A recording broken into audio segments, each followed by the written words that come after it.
کہتے میں نے سنا تھا کہ نافرمان کی روح بہت مشکل سے نکلتی ہے اور جو نیک لوگ ہوتے ہیں ان کی روح آسانی سے نکلتی ہے.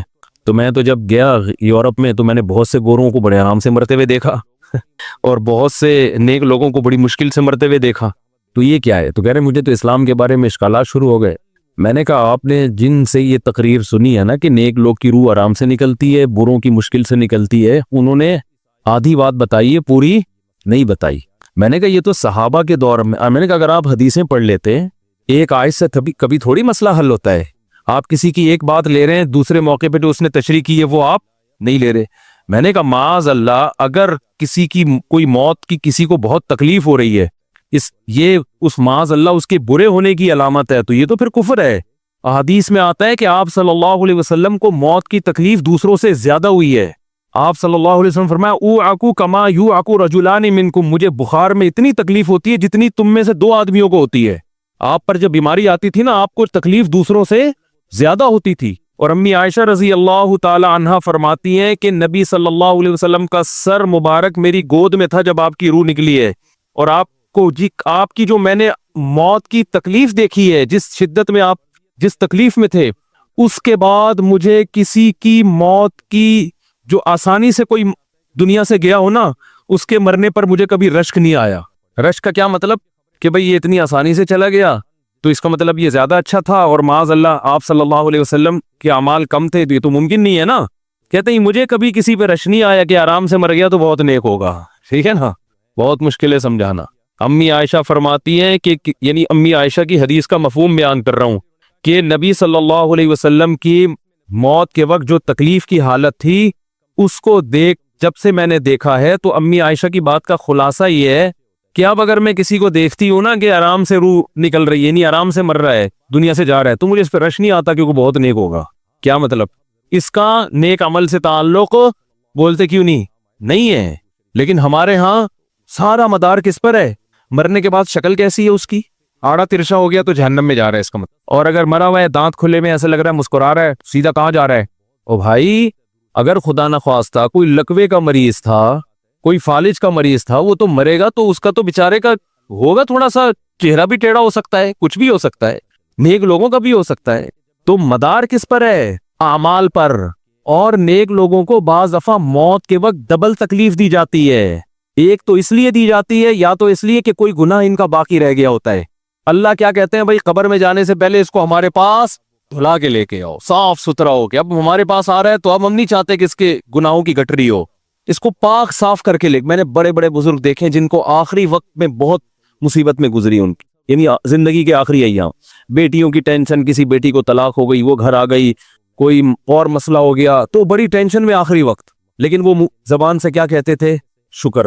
کیا شاید اللہ تعالیٰ ہمارے گناہوں کو معاف کرنا چاہتا. اولاد کی حدیث میں آتا ہے کہ انسان کو اس کی گھر والی کی طرف سے، اس کی اولاد کی طرف سے، اس کے جسم کی طرف سے تکلیفیں پہنچتی رہتی ہیں اور اس کے گناہ معاف ہوتے رہتے ہیں، حتی لقی اللہ طاہرا مطہرا، جب اللہ کے پاس آتا ہے نیٹ کلین، بالکل گناہوں سے پاک صاف ہو گیا. لیکن یہ تکلیف ہوتی ہے جس میں صبر کی توفیق بھی ملتی ہے، کیونکہ اللہ دے رہا ہے نا تکلیف، اور اللہ سزا کے طور پہ نہیں بلکہ کفارے کے طور پہ، تاکہ ہمارے پاس آئے تو صاف ستھرا ہو گئے. تو اس تکلیف میں پھر صبر کی توفیق، اس لیے علماء کہتے ہیں جس تکلیف میں صبر کی توفیق مل رہی ہے سمجھ لو یہ رحمت ہے.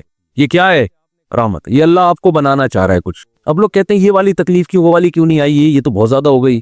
تو بھئی اللہ سے کوئی نہیں لڑ سکتا، وہ جو دے رہا ہے وہ اس پہ صبر کرو. اسی کو کہتے ہیں تقدیر پر رضا، کہ جو اللہ نے مقدر کیا ہے اب اس پہ کیا ہے، کوشش کریں گے اللہ سے عافیت مانگے، اے اللہ ہمیں تکلیفیں نہیں چاہیے، ہم تو ویسے ہی کمزور ہیں، ایسا نہ ہو تکلیف میں اور ہی نافرمانی پہ نہ آ جائے، ہمیں تو خوشیوں بھری زندگی چاہیے، اور اللہ ان خوشیوں میں شکر کی توفیق دے کے گناہ معاف کر دے. ٹھیک ہے نا؟ جیسے لوگ حکیم کے پاس جاتے ہیں، حکیم صاحب کے پاس دو طریقے ہوتے ہیں علاج کے. ایک طریقہ تو یہ کہ بھائی یہ کڑوی گولی ہے، 2-3 کھاؤ گے فٹ فاٹ ہو جاؤ گے، اس میں یہ بھی پرہیز، یہ بھی پرہیز، یہ بھی پرہیز. اور ایک طریقہ ہوتا ہے بھائی دودھ جلیبی کھاؤ، علاج لمبا ہو جائے گا، لیکن وہ دوا میں کیا ہے؟ دودھ جلیبی. تو آپ کہتے ہو بھائی یہ دودھ جلیبی والا مجھے دے دو، ٹھیک ہے لمبا علاج کروا لوں گا، فائدہ دیر سے ہوگا، لیکن میں یہ کریلے کا جوس نہیں پی سکتا. تو ہم نالائق لوگ ہیں، شکر سے بھی انسان کے ترقی ہوتی ہے. تو اللہ سے یہ مانگنا چاہیے اللہ ہمیں نعمتیں دے، تکلیفوں سے بچا، اور شکر کی توفیق دے تاکہ ہمارے درجات بلند ہو. تو شکر کے بھی تو بڑے فضائل ہیں نا.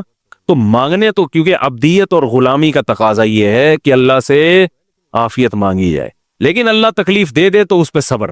تو ہمارے نبی صلی اللہ علیہ وسلم کو ہاں یا تو اس لیے تکلیف ہوتی ہے گناہ معاف، یا اس لیے کہ درجات بلند۔ اللہ چاہتا ہے کہ بھئی یہ دنیا آزمائش کی جگہ ہے، جب آخرت میں آنا تو اتنا تجھے نوازوں۔ تو ہمارے نبی صلی اللہ علیہ وسلم جنت میں آخرت میں سب سے اعلیٰ مقام کس کا ہوگا؟ سید الانبیاء محمد صلی اللہ علیہ وسلم، حضرت آدم سے بھی زیادہ، نوح علیہ السلام سے بھی زیادہ۔ تو اللہ نے فرمایا کہ آپ کو پروٹوکول دینے کے لیے آخری جو اب آپ کا آخرت کا سفر ہے نا، اس میں مادی تکلیف آپ کو دوسروں سے زیادہ دی جائے گی۔ یہی وجہ ہے کہ حضرت فاطمہ رضی اللہ تعالی عنہ آپ کی چہیتی بیٹی، جب انہوں نے آپ صلی اللہ علیہ وسلم کی اس تکلیف کو دیکھا نا، جو موت کے وقت تکلیف تھی اور جو بخار کی شدت تھی، واہ کرب ابتا، فرماتی تھی ہائے میرے والد کا کرب، بہت زیادہ غمزدہ ہو گئی ان کو دیکھ کر کس قدر تکلیف میں ہے۔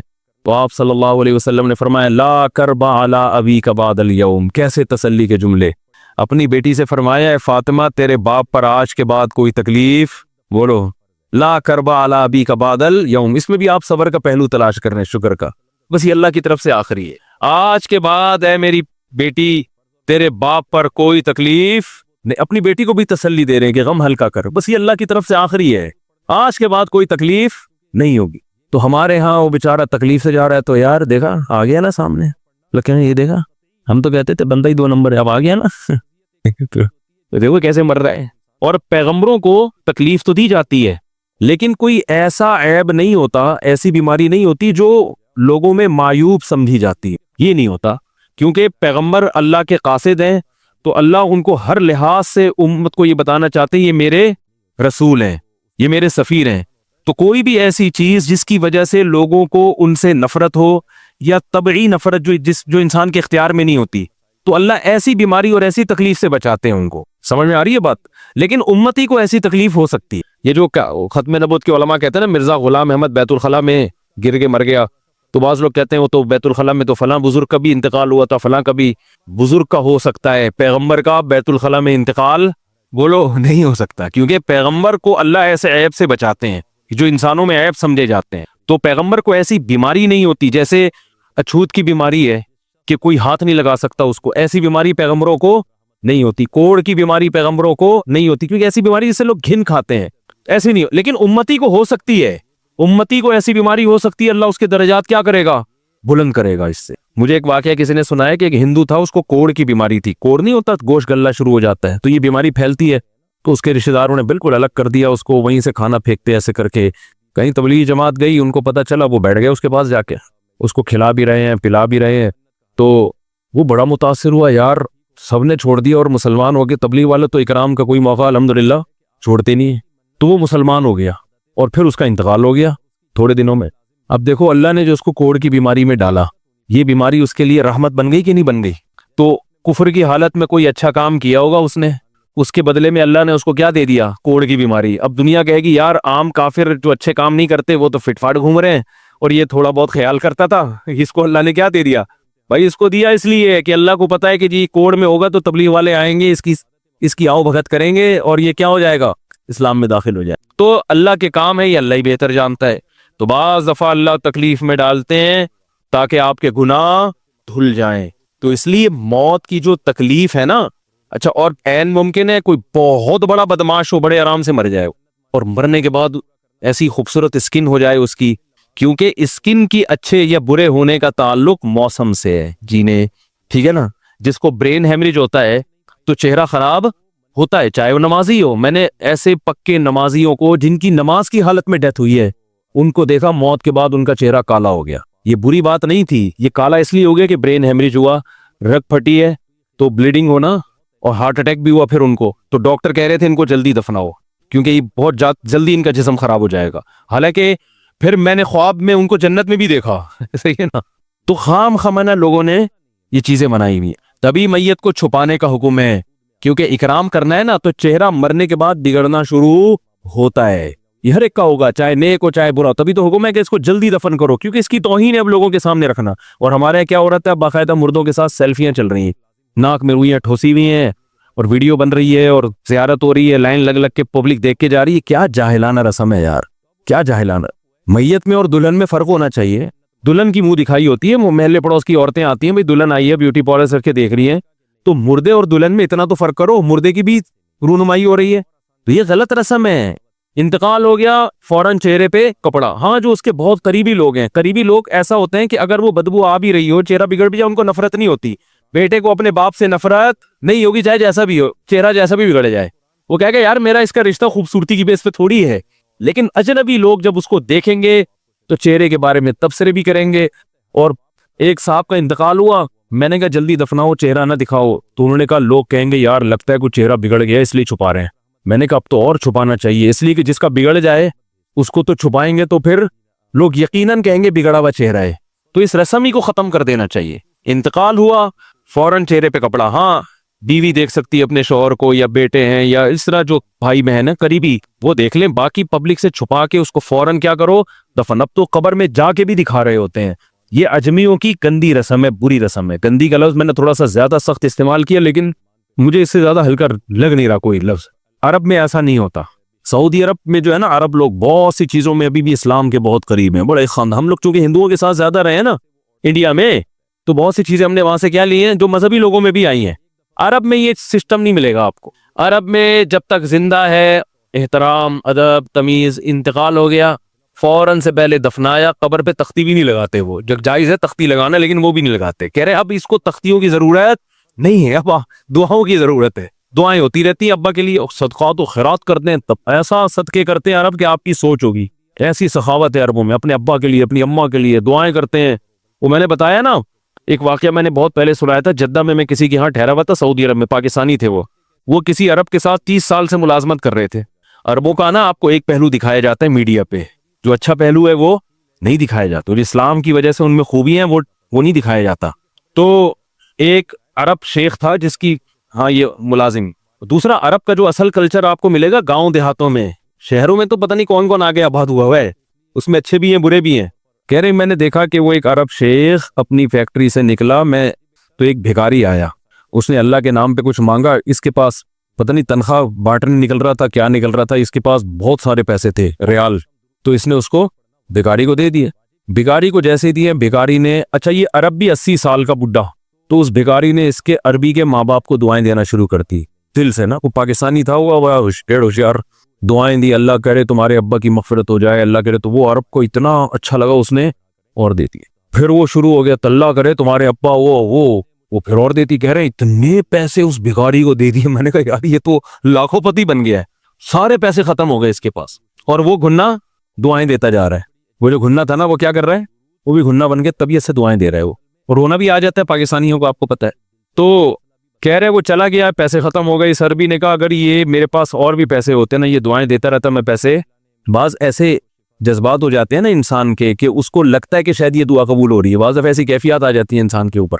تو وہ پاکستانی تھے جنہوں نے مجھے واقعہ سنا. کہہ رہے ہیں یار ان کے اندر کوئی ان کے قریب رہے نا تو بعض چیزیں ان میں بڑی خاندانی. عربوں میں ماں باپ کا بہت احترام ہے, بہت. جتنے کسٹمر کے ساتھ بدتمیز ہوتے ہیں نا, باپ اور ماں کے ساتھ اتنے ہی اچھا سلوک کرتے ہیں. ایسا نہیں ہے جیسے زبان چلا دی اور یہ کر دیا. باپ بیٹھا ہوگا, سب چپ کر کے آرام سے بیٹھے ہوں گے کہ باپ یہ بول بیٹا رہا ہے.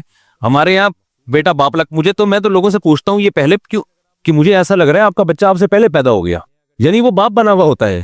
ٹھیک ہے نا, باتیں ایسے کر رہا ہوتا ہے کہ جو بیٹا ہے وہ باپ لگ رہا ہے, جو باپ ہے وہ بیٹا لگ رہا ہے. تو خیر کہاں سے کہاں بات چلی گئی, کیا بات کر رہا تھا. ارے یار یہ تو موضوع کو کوئی پکڑ کے رکھے, یہ بہت بڑی جاہل پیر کی بات تو میں نے شروع کی تھی, شیطان ہوا وغیرہ سب ہو گیا. ہاں یہ بات چل رہی تھی کہ موت کی تکلیف اگر کسی کو ہوتی ہے, میں یہ بتا رہا تھا کہ اسلام کی باتیں اللاجیکل بات اسلام نہیں کرتا. ہاں مذہبی لوگ بعض دفعہ ایسی باتیں کر کے لوگوں کو بیوقوف بنا دیتے ہیں, قرآن کی آیتوں کی غلط تفسیر کر لیتے ہیں کہ بھئی وہ اتنی تکلیف سے مرا, اس کا مطلب وہ جہنم میں جائے گا, وہ نیک آرام سے مر گیا. تو قرآن و سنت سے ملتا ہے کہ نیک لوگوں کو موت کی تکلیف بہت دفعہ ہوتی ہے, زیادہ بہت دفعہ نہیں بھی ہوتی. اب یہ نہیں کہ کوئی آرام سے مر گیا تو آپ کہیں سیدھا جہنم میں گیا, اس کو تو تکلیف ہی نہیں ہوئی, یہ بھی ضروری نہیں ہے. ٹھیک ہے, اس کو بولے یہ اللہ کی رحمت ہے, اچھا گمان رکھنا چاہیے نا کہ بھئی یہ اللہ نے پہلے ہی دھلا دیا اس کو. تو یہ جو موت کی تکلیف جس کو قرآن میں آتا ہے نا کہ برے لوگوں کو موت کی تکلیف ہوتی ہے, وہ روح نکلنے کی ہے, کہ جب عالم برزخ کی طرف روح جاتی ہے اور اس کو برزخ کی چیزیں نظر آنا شروع ہوتی ہیں, تو پھر روح چاہتی نہیں ہے کہ میں جسم سے جدا ہوں, لیکن فرشتے اس کو کھینچ کے نکالتے ہیں. تو تو یہ عالم برزخ کی چیز ہے، اس کا اس مادی زندگی سے تعلق نہیں ہے. مادی زندگی میں تو کسی کے یہاں گولی مارو گے نا، ٹھا کر کے گئی، نکل گئی، مر گیا. اور کسی کو کیما بنا کے مارو گے تڑپا تڑپا کے تو تڑپ تڑپ کے مرے گا وہ. مادی زندگی میں کسی کو آگ میں پھینکو گے تو جل کے مرے گا، چاہے نیک آدمی ہو. اور کسی کی گردن اڑاؤ گے تلوار سے تو 1 منٹ میں کیا ہو گیا، ختم. لیکن جو اس کی روح نکل رہی ہے، خدا کے پاس جا رہی ہے، وہ منظر نافرمان کا بہت ہی بھیانک ہوتا ہے. اور نیک آدمی کی روح ایسے پرواز کرتی ہے، وہ اس کی تکلیف ہے. اور اس پہ میں ایک واقعہ بھی سنا چکا ہوں، دوبارہ نہیں سناؤں گا، کہ کیسے دنیا میں بھی اس کے مشاہدات ہوئے ہیں لوگوں کو، کہ کیسے ان کو آخرت کی چیزیں نظر آنا